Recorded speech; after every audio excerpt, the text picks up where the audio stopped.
Lecture 14, Charlemagne.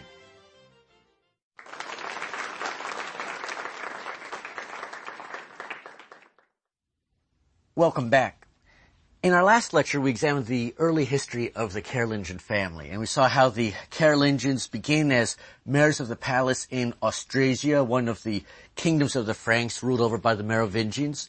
We saw how the Carolingians, however, rose from this position to gain control over other Frankish kingdoms such as Neustria, eventually with one member of the Carolingian family, Pepin the Short, deposing the last Merovingian ruler in Francia and making the Carolingian dynasty the new ruling dynasty of the Franks. Today we're going to examine the most famous Carolingian ruler of them all, Charlemagne. There are many reasons for Charlemagne's fame even today. He was long-lived and had a remarkably long reign. He becomes king of the Franks in 768, and he does not die until 814, so he reigned for well over 40 years.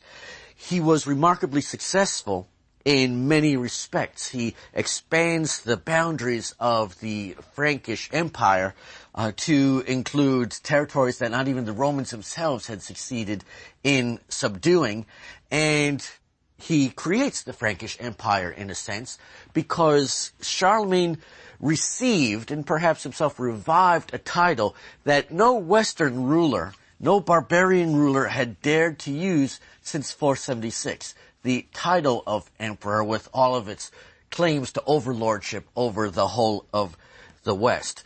Charlemagne receives the title of emperor on Christmas Day in the year 800.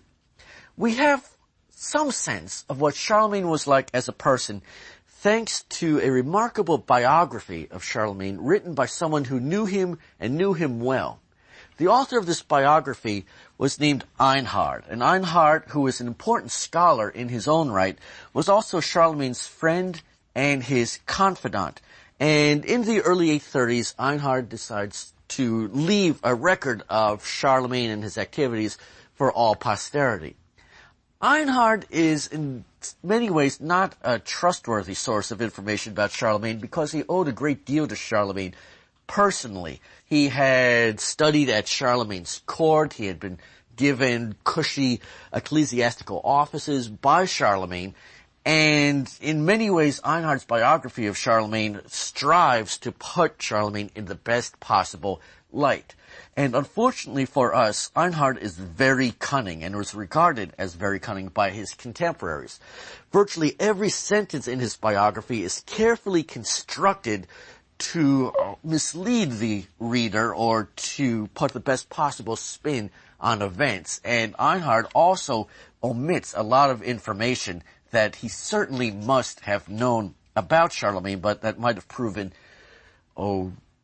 embarrassing to Charlemagne.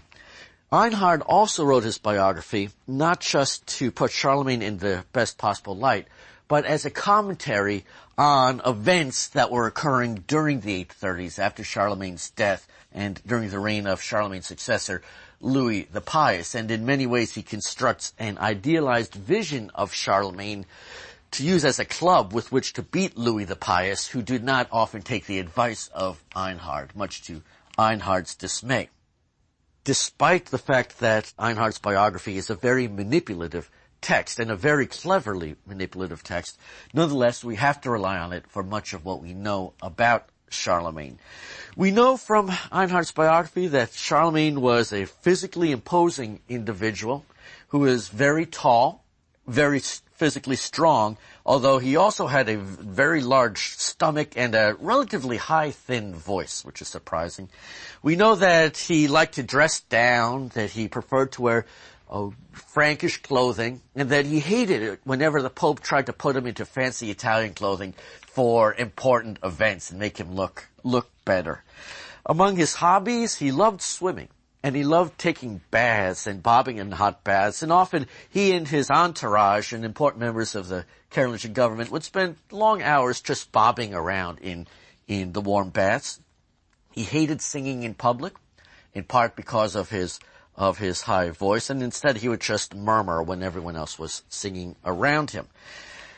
Einhard tells us that Charlemagne was a very devout individual, and in certain respects, this is true. Charlemagne loved listening to monks chant, and he loved listening to liturgical office, and he could spend hours listening to monks pray. But he was rather selective in his religious practices. He hated fasting, for example, and he found it almost impossible to abstain from meat, which was his favorite food. Einhard would appear to exaggerate Charlemagne's intellectual achievements just a tad. He assures us that Charlemagne knew Latin, and knew it very well, and that Charlemagne even knew a little Greek. He tells us that his favorite book was City of God by Augustine, which he had read aloud to him. One wonders, though, about these claims, because Einhard also reveals in a passage that is intended to make us admire Charlemagne's persistence but calls into question his learning, he tells us that Charlemagne could not write his name, that he kept a wax tablet under his pillow with a stylus that you would use to etch letters into the wax tablet, and that every night Charlemagne would practice trying to write his name, Carolus, and that after years of practice, he still couldn't do it. Another biographer of Charlemagne, who writes several decades after Charlemagne's death, a monk by the name of Notker, tells a story about Charlemagne and what he used to do when monks were chanting that suggests that Charlemagne's knowledge of Latin was not as great as Einhard suggests. Notker tells us, and there's probably some element of truth in this story, that when Charlemagne was listening to monks chant, he would often interrupt the monk right in the middle of a sentence at a point that made no sense, or in the middle of a word, and tell someone else to start chanting right then and there. And this caused the monks to be extremely versatile at chanting, because you had to start in the middle of a word with no warning whatsoever. But the reason why Charlemagne interrupted people so oddly is perhaps not because he wanted the monks to chant so well, but because he had no idea what they were saying in Latin, and so to him one word sounded like another, and that's the reason for these random and sudden breaks in the monastic liturgy whenever Charlemagne was around. Einhard tells us that Charlemagne was a family man after his own fashion, that he was married many times, and he kept a large number of concubines as well.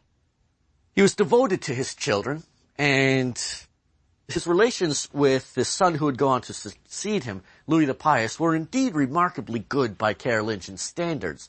But even in matter of family relations, Einhard puts a positive spin on actions that probably had motives different from what Einhard tells us. Charlemagne did not want his daughters to marry, and he traveled around with his daughters, taking his daughters with him wherever he went. And he was even able to look the other way when his daughters became involved in love affairs that everyone knew about, but Charlemagne was willing to say, well, it's just kids being kids. As for why Charlemagne did this, Einhard tells us that, according to Charlemagne, he loved his daughters so much, he could not bear to be parted from them at all. The real reason is probably that Charlemagne kept his daughters single because he was fearful that people who married into the Carolingian family, brothers, his sons-in-law, might well attempt to usurp his place within the Carolingian dynasty in those attempt to maintain Carolingian control over the Franks. When Pepin the Short died in 768, he left behind two legitimate sons. One, the younger, named Charlemagne, and the older son was Charlemagne himself. Naming a child Charlemagne was one of the worst things a Carolingian parent could do, because bad things happened to the various Carlomen of the 8th and 9th centuries. Initially, Charlemagne and Charlemagne were in agreement with one another, at least about one problem, the problem of Grifo. Grifo was an illegitimate child of Pepin the Short who wanted to be included in the partition of the kingdoms of the Franks, as it's divided between Charlemagne and Carloman. Carloman and Charlemagne agreed that Grifo had to go, and so Grifo came to Grifo when the two brothers murdered him. Charlemagne was given the main Frankish territories, the core unit of Austrasia and Neustria, Carloman, as the younger brother, is given the territories that had been conquered by Pepin the Short and Charles Martel before him, or fringe territories such as southern Francia. Relations between Carloman and Charlemagne deteriorated, however, as each coveted the other's kingdom. And Charlemagne caught a lucky break in 771 when Carloman died of natural causes. Carloman was married and had infant sons who should have inherited his kingdom from their deceased father. Carloman's widow and children, however, fled in the dead of winter across the Alps to the Lombards, simply to spite Charlemagne and embarrass him, according to Einhard. Charlemagne thundered into Carloman's territories and assumed kingship of them and dismissed his Lombard wife, perhaps not a coincidence at the time, since the Lombard king is now harboring the children of his dead brother. The upshot is that in 771, Charlemagne becomes king of all the Frankish territories, and without gaining control of all of these territories at a relatively early point in his reign, it's doubtful that he would have been able to go on to do what he in fact did. In the 770s, Charlemagne began striking out against his neighbors in every possible direction, attacking anyone he could get his mailed gloves on. First, Charlemagne takes on the Saxons living east of the Rhine River. The Saxons were very much as the Franks had been a few centuries earlier. They are Germanic barbarians, they are illiterate, they are pagan, they have no urban life or towns to speak of. The Carolingians and even the Merovingians had a long history of raiding among the Saxons for loot and also for slaves who could be brought back to serve in the Frankish kingdoms. But Charlemagne didn't want to raid the Saxons for slaves. He wanted to integrate the Saxons and their territory into the Frankish kingdoms, and he wanted to impose Christianity upon the barbarian Saxons. His wars against the Saxons were long and bloody, and probably the most difficult that Charlemagne had to fight. His first campaign against the Saxons comes in 772. His final campaign does not come until 804, more than 30 years of almost annual campaigning against the Saxons. And in a sense, the Saxons were more difficult than other adversaries precisely because they had no urban life and they were fragmented into hundreds of small tribes that would have to be conquered one by one by one in a very long and tedious process. Charlemagne, upon conquering any group of Saxons, would demand that they undergo baptism, herding them by the hundreds, if not thousands, into a river, for example, and demanding that they dunk themselves and then proclaiming them to have been baptized. His policy is to convert first and to teach later. But the Saxons resisted Christianization with true tenacity. No sooner had the Franks returned home at the end of a season of campaigning than the Saxons would renounce their Christianity, renounce the control of the Carolingians, and force Charlemagne to return the next spring. Charlemagne grew frustrated over time with the obstinacy of the Saxons, and in one infamous incident lost his cool in 782 and had more than 4,000 Saxons executed by hand. In the end, though, the Saxons were going to succumb to Charlemagne and the Carolingians, and later in the Middle Ages, the Saxons, having absorbed Christianity, would do to the pagans living to their east what the Franks had centuries earlier done to the Saxons. In conquering the Saxons, Charlemagne conquered what is today Germany, east of the Rhine River up to the Elbe River, and he was able to impose control over territory that the Romans had never succeeded themselves in controlling. In addition to conquering the region of Germany between the Rhine and the Elbe rivers, Charlemagne also took on the Lombards, although in contrast to his wars against the Saxons, the Lombard wars were very swift and very easy. The Lombards had become very different from the group they'd been when they first entered Italy in the 6th century. They had absorbed the culture that they encountered there. The Lombards are town dwellers. They have a fixed capital for their kingdom at the town of Pavia. They are minting gold coins, something that the Franks themselves were no longer doing. And their relatively high degree of civilization would work against them because capturing the capital at Pavia would lead to the quick collapse of the Lombard kingdom.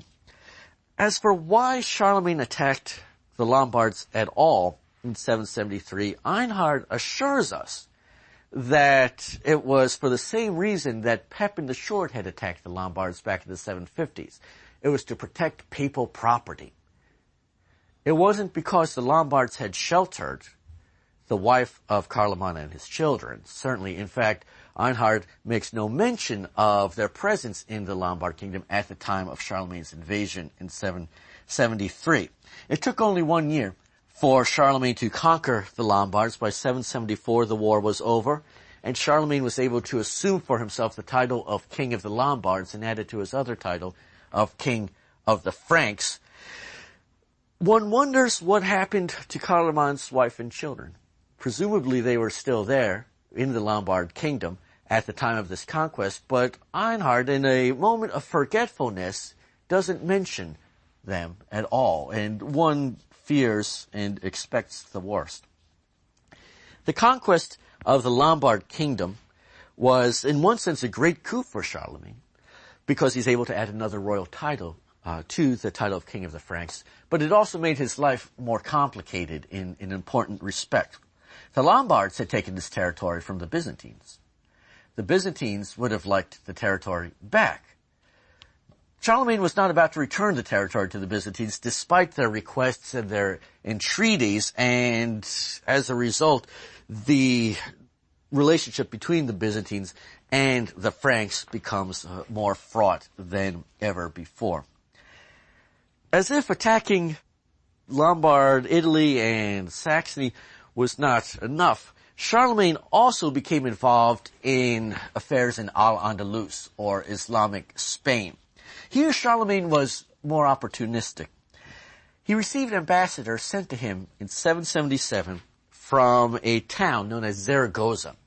And the local rulers of Zaragoza were having trouble with the rulers of Al-Andalus, who came from a dynasty known as the Umayyad dynasty. More about them in a future lecture. They asked Charlemagne for his help in resisting the Umayyad rulers and promised him all sorts of rewards if he would bring the Frankish army to Spain and help to defend Zaragoza against the Umayyads. And so Charlemagne decided here was an opportunity for him to make inroads into Spain, and he leads the Frankish army across the Pyrenees Mountains into northeastern Spain in 778.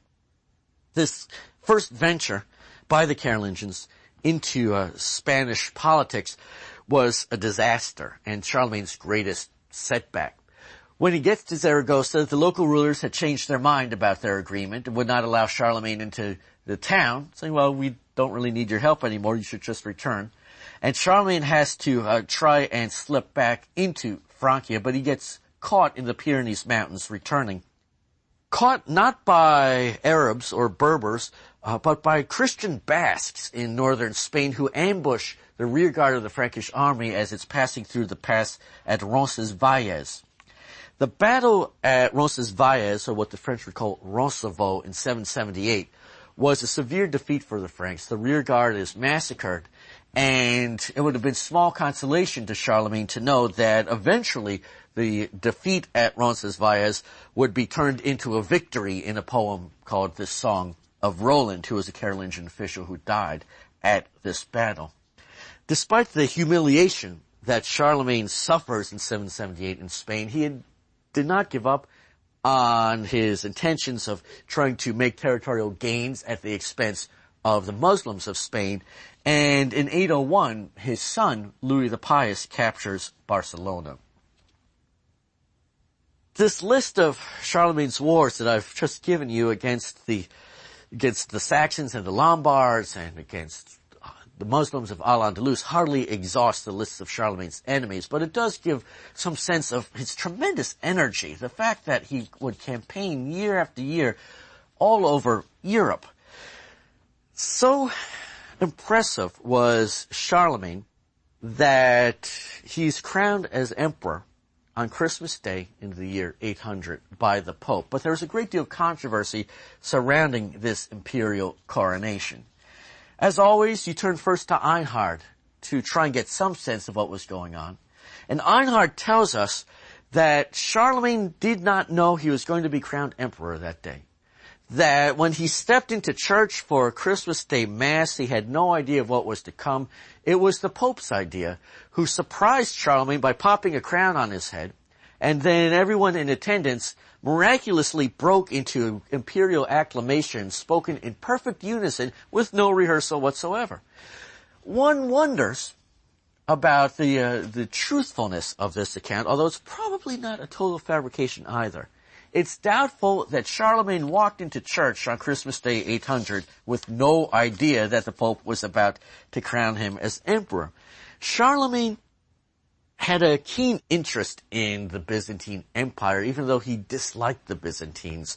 And he often tried to emulate the Byzantines in order to raise himself to the same level as them.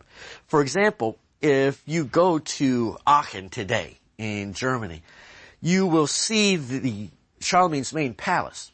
And it was constructed after a Byzantine model. It looks very much like a Byzantine imperial palace. It's built in the round, for example. And it's quite likely that Charlemagne wanted to be crowned emperor in part because of his envy of the Byzantine emperors, that this, like the building of the palace at Aachen, was merely another attempt to ape the Byzantines. On the other hand, although Charlemagne was probably in on what was going to go down that day, it's probably true that the real driving force for the imperial coronation was not Charlemagne himself, but it was the Pope, a Pope named Leo III, who was Pope from 795 to 817. And oddly enough, even though the imperial coronation of Charlemagne on Christmas Day in 800 is going to exercise a powerful influence on the European imagination for more than 1,000 years, Napoleon imitates this coronation in the early 19th century. The reasons why Leo III wanted to crown Charlemagne as emperor were almost trivial and were tied to local politics. The position of Pope was coveted by the leading families of Rome, and these families would vie with one another to get their members elected as Pope. When Leo III is chosen Pope in 795, relatives of the previous Pope, whose name was Hadrian, were upset. They had hoped that another member of their family would be chosen, and they look for ways to get rid of Leo III. They accuse him with the time-honored practices of claiming that he was a fornicator and a perjurer, which have worked rather recently even in our own history. And when charges of fornication and perjury were not sufficient to get Leo III removed from office, they attempted to kidnap him. They locked him in a monastery, attempted to blind him and cut out his tongue, although apparently they botched the job since he was able to speak and see later. Leo III escaped from prison, from this monastery, and fled to Charlemagne's court, and there pled his case, claiming that Charlemagne had to come to Rome and defend him. The charges were probably true, that Leo III was a fornicator and a perjurer and had lied under oath about his activities. But Charlemagne decided that he had to stand by Pope Leo III because Carolingian authority was very closely tied to papal authority. The deposing of the last Merovingian king of the Franks had been done on papal orders, and if the papacy were to be discredited in any way, there might be a ripple effect that would affect the Carolingians and their own control. Therefore, Charlemagne decided that he was going to stand by Leo III. He travels to Rome, claiming that he's going to investigate these charges himself. He establishes a commission to look into the accusations, and the commission gathers evidence, examines witnesses, and reports back to Charlemagne that you don't really want us to rule on this matter, I don't think. We don't have jurisdiction. Here's the evidence. Do with it what you'd like. We're all resigning.